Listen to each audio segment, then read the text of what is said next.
Today's video is going to be about our Grade A goat dairy. We are licensed by the state of South Carolina to sell raw goat's milk, and we also produce goat cheese, also known as chev. Today we're going to look around our micro dairy and see why and how we do the things that we do and produce such a large amount of dairy for our state. We milk anywhere from 10 to 20 goats at a time, and we have everything in this building from our milking room to where we process our milk at and either pasteurize it and turn it into chev, or if we want to bottle it directly and turn it into bottled milk to sell to customers, we actually are able to bottle it on site at our facility. And then we also have a room dedicated specifically for making cheese, whether that's just plain cheese, putting it in the container, or flavoring it and turning it into blueberry, orange marmalade, garlic and chive, or any of the other 8 flavors of chev that we have. So let's go ahead and get started and look around our Grade A goat dairy. So the first thing I want to point out is that all the doors leading into this room have a closed seal, and that's important to keep insects out. So whenever you are reading your regulations for your local state, they will say that it has to be a clean, completely closed room. That means that any doors that come into the building have to open and close a certain way. So if we look at this door first, you'll notice that this door opens out, and that's just so it doesn't bring in any debris or anything from outside. And it also has a totally closed seal whenever it does close, which is very important. Another important thing that we are required to have is this right here. This is an automatic closer to make sure the door automatically closes in case someone forgets to close the door, and that just helps keep out flies, gnats, things like that, and creates a sanitary space inside of your building. Now, we went above and beyond with our dairy, partially because we're extremely scared that we were going to have a hard time getting approved to sell our product. Then we called DHEC, which was our regulatory agency at the time, and they actually came out and helped us make a whole lot of design changes that saved a whole lot of time and money. So the first thing that I would recommend you do if you're interested in having a dairy, whether it's a micro dairy or a large scale dairy, is reaching out to your local regulatory agency and getting them to come out to your facility and telling them what you're planning so that they can help you before you spend any money at all. So what we have right here is going to be just our rack for clothes. You don't want, if somebody wears a hoodie inside or anything like that, to get taken into the dairy and thrown down on the ground or thrown on anything. So we have a rack here, and then we also have some of our cheese making coats, which right now, if they're hanging up here, that means that they're dirty, so they'll go inside and get bleached before cheese is made again. And that just helps us keep track of what's clean and what's dirty. We also have our rags that we use for washing the goats. We keep them here, and that's where we wash their udder before they get milked. And then we have our dirty clothes hamper. This is just the dirty hamper for the rags after they've been used so that we can take them inside to get washed. This right here has absolutely nothing to do with our dairy. However, I do find it kind of interesting that we are solar powered. So these are our backup batteries. If the sun's not out, we can actually power our entire dairy using solar energy, which is really important if you lose power for a couple days and you don't want to have to hand milk all of your goats. Hanging here are our past inspection reports, just so if there's ever a new inspector that comes out, they have the ability to see past inspection reports without having to pull them up on their phone or on their laptop. They can see any past inspections. And then here you have a clear view into our dairy. Now, we actually just took our head stanchion, which is what holds our goats in a place while they're being milked, outside and pressure washed it, which is why you see some of the paint peeling off. And today it's getting painted, but it's very important to make sure that everything stays super clean. So what we're going to be doing today is we're going to paint that entire stand over again, and it's actually going to be painted a light color. It's really important in your dairy that everything is a light colored material and you have extremely bright lights. That just lets you see any dirt or debris that is built up and make sure that you can clean it every week during your weekly deep cleans. We also have windows that allow us to see into the rooms so that if we have guests out that are maybe watching us make cheese or watching us milk goats, they don't have to be a distraction in that room, and they can still view the room and see what we're doing in the room without disturbing the goats or whoever's milking the goats. Right here we have our tubing. Very important that tubing, whenever it's hanging, it not be wrapped around like this. If it's tubing that gets washed, if it's tubing that's used for like milk transfer hoses or anything like that, you want to be able to let all the moisture drain and dry out of it naturally. So we have these various heights of hangers so that all of the tubing can drip dry without having to worry about it touching the ground. And then we'll head on into our milking parlor, or where the goats actually get milked at. And again, this room, because it is considered the dirty room or an unclean room, we are going to have a full threshold all the way around this door, and it opens into the milking parlor. Again, this door has the automatic closer to make sure the door always remains closed. And then we have our 4-head stanchion. And what will happen is we'll let our goats come in through this door right here.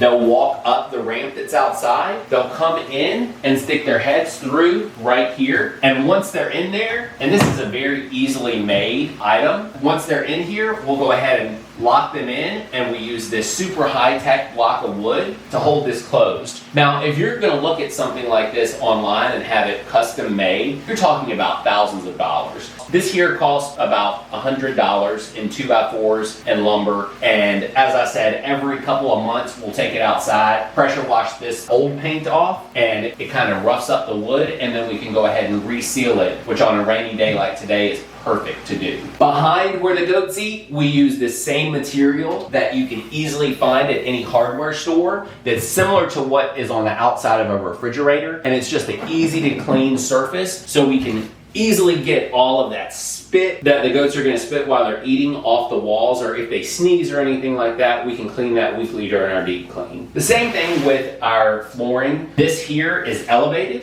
It's just simply 2x6s, elevated about 4 foot off the ground. And this just allows whoever's milking to not have to bend down real low. So by elevating the goats and getting them to walk up the platform outside, you're working in an area without having to hunch over or bend over a whole lot, which makes it a whole lot easier on the person milking the goats. Now, wherever your milking parlor is, you're also going to want to make sure that you have a surface that is easy to clean. So we've got a laminate material here, and we chose one that has a little bit of roughness to it, just to keep the goats from slipping and sliding, because we do use a sanitizer solution on this, so it is kind of damp in between milking, and we don't want them to feel like they're going to slip or slide when they come up here, especially if it's raining outside. The goats, when they're being milked, will stick their head through here and eat the grain that's on the back, and so you're going to want to make sure that this area is super easy to clean. Like I said, a few screws, we can pop this off, take this outside, pressure wash it off, and then repaint it the next day when it dries, and it makes it very, very quick and easy to clean. That's going to be the same mantra that you see throughout the whole dairy, is making sure it's easy to clean. Less is always more. And this is for milking 20 plus goats at a time. So you don't really need something this large if you're doing smaller dairy. Maybe a 1 or 2 goat stanchion would work. But because we do milk 20 plus at a time sometimes, we do have this larger setup. So we'll scroll over here. We've got our trash can. This trash can is full of goat feed at all times. In between goats, whenever one group leaves out the exit door, we'll top off their food bowls. You want to keep the goats super happy while they're on the stand being milked, and make sure that they're getting a good experience while on the stand. Our goats, every 12 hours when we release them,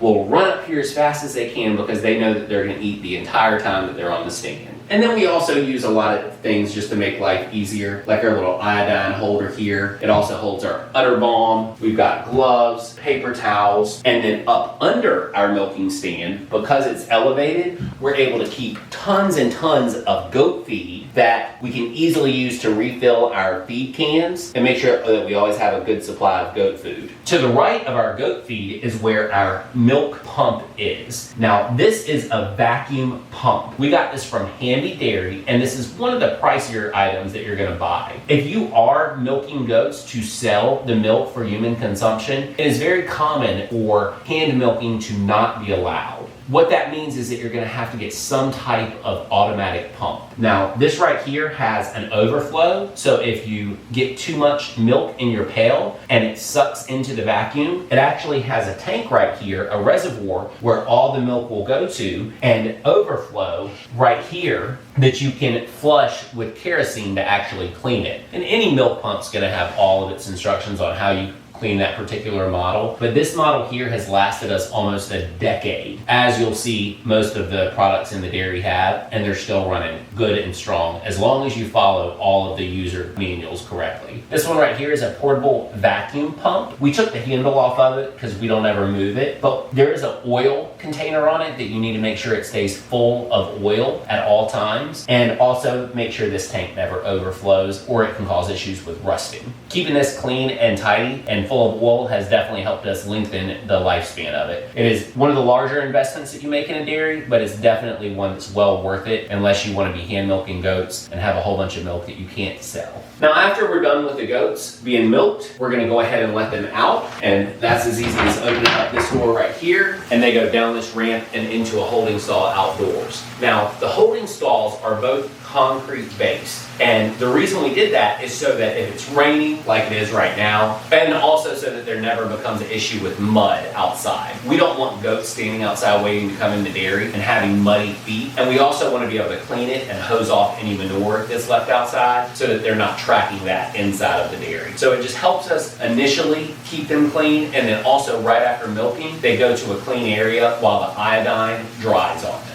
Now, as I said earlier, all hoses should be in a complete U shape if you're using them for something like pumping milk. However, this hose is actually our vacuum hose. And what we do with this is we run it through the door and connect it to our milking claws. So it will create a vacuum on this lid, and we will put this lid on this container here. And so this is just a dairy tour, but if you want to see how we actually set all of this equipment up, you can click this link right here, and it'll take you directly to how we milk all of our goats. Any dairy is going to need a 3-compartment sink just to be able to sanitize all of your equipment correctly. So it's very important that you know what equipment you're going to have before you get your 3-compartment sink. Now, we knew that we were going to have a 15-gallon vat. What that is what holds the milk. So we knew that we needed this extra storage over here on the side, as well as for equipment over here. So having these 2 big flat areas on the side of the 3-compartment sink has been life-saving. With your 3-compartment sink, you're going to want to make sure that you have access to very hot water because you're going to be doing a lot of cleaning in here. So we have an inline water heater as well that allows us to heat the water up. It's anywhere from around 180 to 200 degrees coming out of that. That makes sure that we can meet all of the milking requirements for cleaning properly all of the milking equipment. Our sanitizers and all of our cleaning buckets are left above our sink so that they can drip dry. Again, you never want to manually dry anything because that can spread bacteria. So we turn our buckets upside down and let them drain throughout the day into the sink just so that they're totally dry before the next milking, as well as all of our sanitizers. And I just have a few checklists in case anybody else ever milks the goats to let them know how to do it, and just a few reminders. Our milk pail, again, is turned upside down to let it air dry. Paper towels. These carts come in handy so much. There is nothing better than a good cart. We use this for our milk pail, to go into dairy, making cheese. There's so many different uses for these carts. But you want to make sure that if you have a cart for your clean area, it only stays in the clean area. If you have a cart for your milk pail, it only stays in the milking area, and things like that. It doesn't get used a lot, but we also have a bathroom. It's not a requirement, but what is a requirement is that all dairies have a hand washing sink. And this is just something that's set up that the person who comes to milk, the first thing you want to do is wash your hands. Before you do anything, whether it's making cheese or milking goats or anything, you want to wash your hands. And I like to do it before and after because iodine is very hard to get off if you don't. So we have our hand washing sink here with our paper towels and soap dispenser. And this area right here is probably one of the most important. This is where our pasteurization vat as well as our milk cooling tank is kept at. Now, when we drain this out, a lot of moisture comes into this area, and we need a drain in the floor to properly sanitize and clean this. So we actually had a floor drain installed right here, and that's what our hand washing sink also runs into. But it also keeps any moisture that comes out of our vat from condensation in this one area. Now, this is something else that we have to paint probably about once a year just to make sure that it's staying in good condition. Another big purchase that you have to make if you're going to be selling pasteurized product is a chart recorder. Now, this chart recorder came from Micro Dairy Design, as did the majority of our equipment for pasteurizing and processing our milk.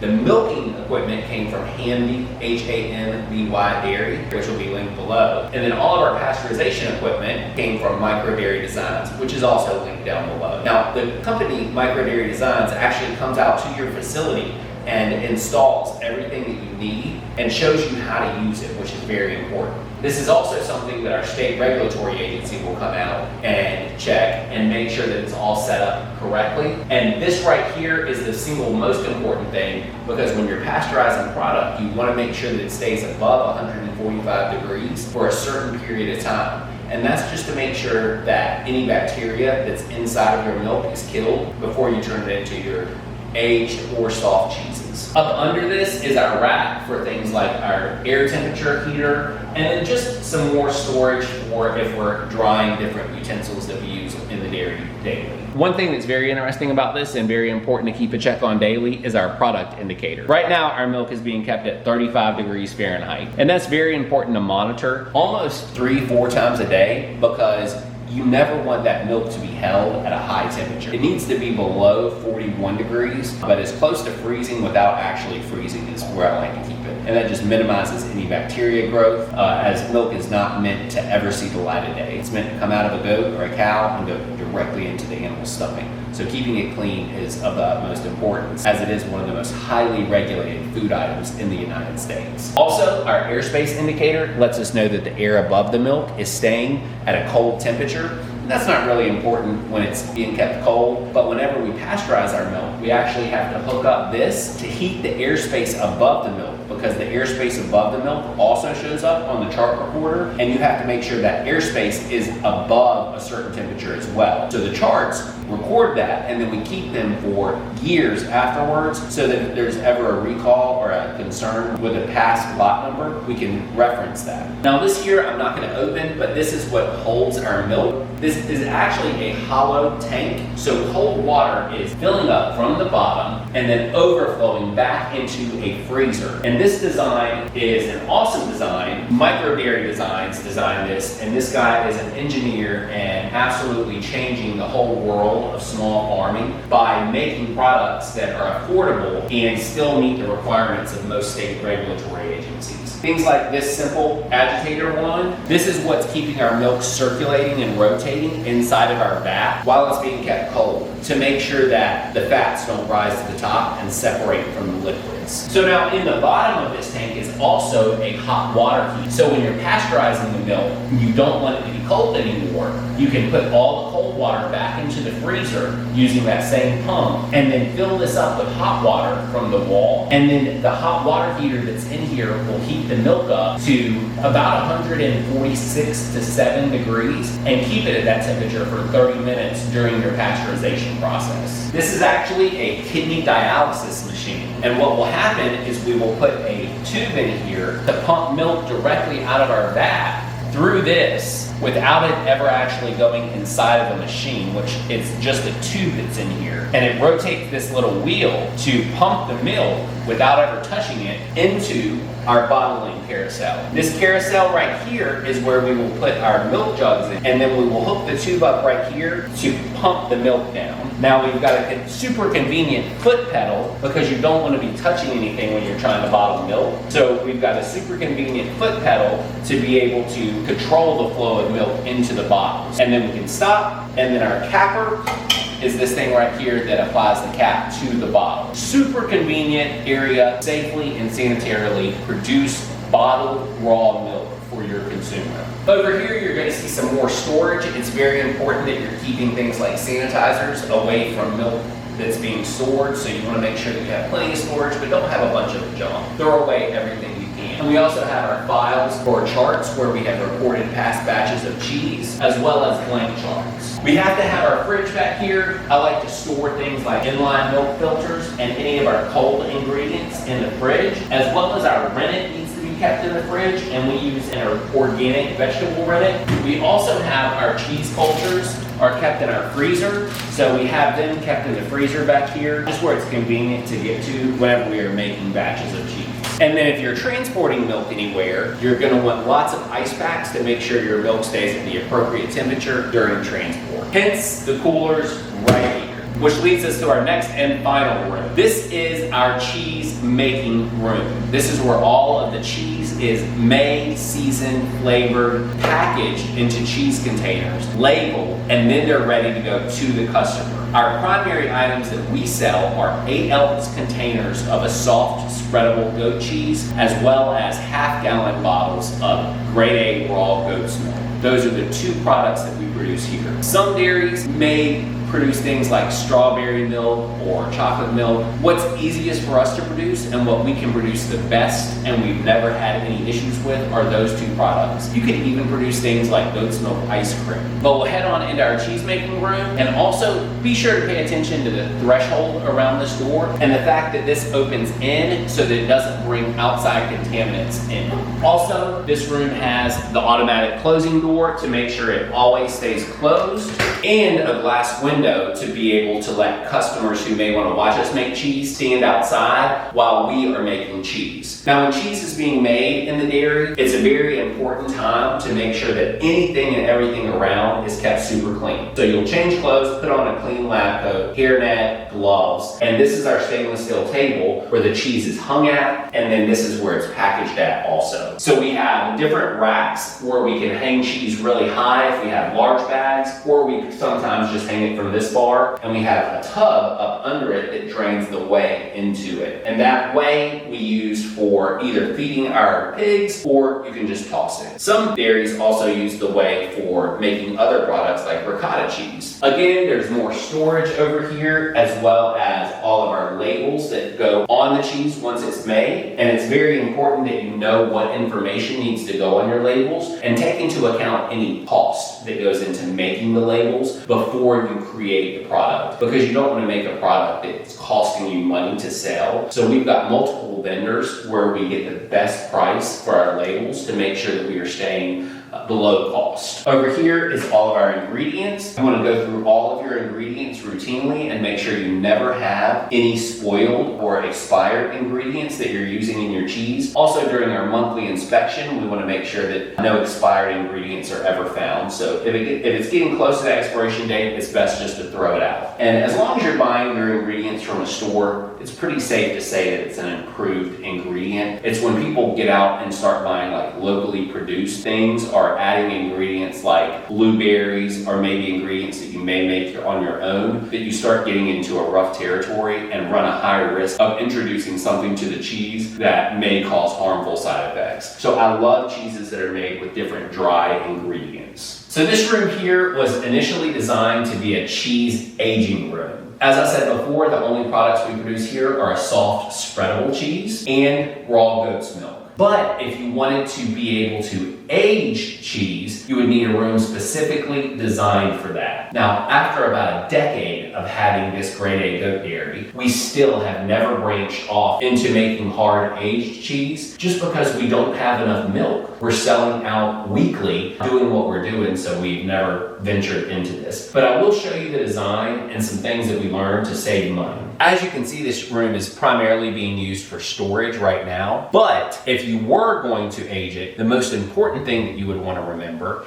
is that this room needs to be heavily insulated. So there is insulation above this and in the walls so that it could be kept at 55 degrees Fahrenheit, which is the temperature goal if you were aging cheese. You would have shelves on these walls and you would place your cheese on here, and depending on the type of cheese that you're making, you may age it for 60 days or you may age it for as little as a week. This back here is just a regular air conditioning unit like you can buy for any window to go in your home, and using something called a CoolBot, you can actually trick this AC unit into working harder, and that means that it will cool down past the set temperature. And so using this CoolBot, which is only a couple $100, it will allow us to cool this room down to 55 degrees and keep it at that temperature at all times. Now, this has been sitting back here for a decade and we still haven't done it, so I don't know how much I would advise it, but it is what we found and what we decided we would use if we ever did decide to make aged cheese. Finding approved resources to get things like milk jugs is another very important thing. So as you can see here, we have a very large amount of milk jugs that we get at a time, and that's just to minimize the cost. We drive to get a lot of our products. Most big cities have different companies. We use Pipeline Products in Charlotte, and so we drive up there about every other month and pick up as many milk jugs as we can keep in here. As you can imagine, imagine, milk jugs need to come from an approved source to make sure that they're checked for sanitation, and they also need to have approved labeling, and they need to be stored in an approved location. So we store all of our milk jugs in this room. If there's some left in a bag, we make sure the bag is tied closed. And we keep all of our cheese containers in here, as well as anything that we may use for sampling. And that's just to keep everything super clean and sterile. This room also has a threshold in it as well, and is insulated against everything else. Some thoughts that we have had with this room is turning it into another prep room to prep ice cream if we ever decided to make ice cream. If we did decide to do that, we would install another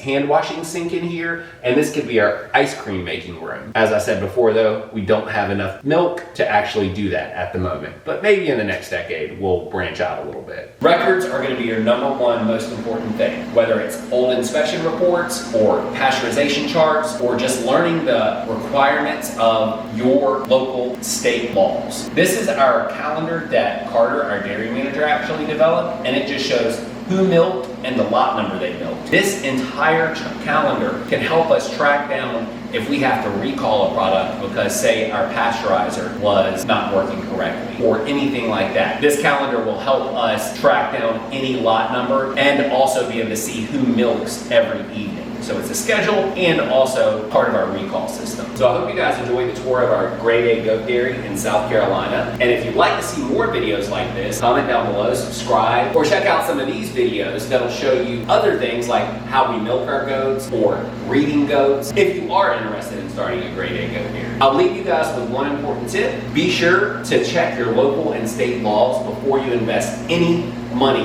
into a goat dairy. The first thing we did was decide that we wanted to be a goat dairy. The second thing we did was check out our local state laws. Every state is different. Some states allow raw goat's milk, some states don't. And there's a whole lot of gray area in there. So make sure that you're staying on the right side of the law. And lastly, please leave a like or a comment or subscribe. We will goat you later.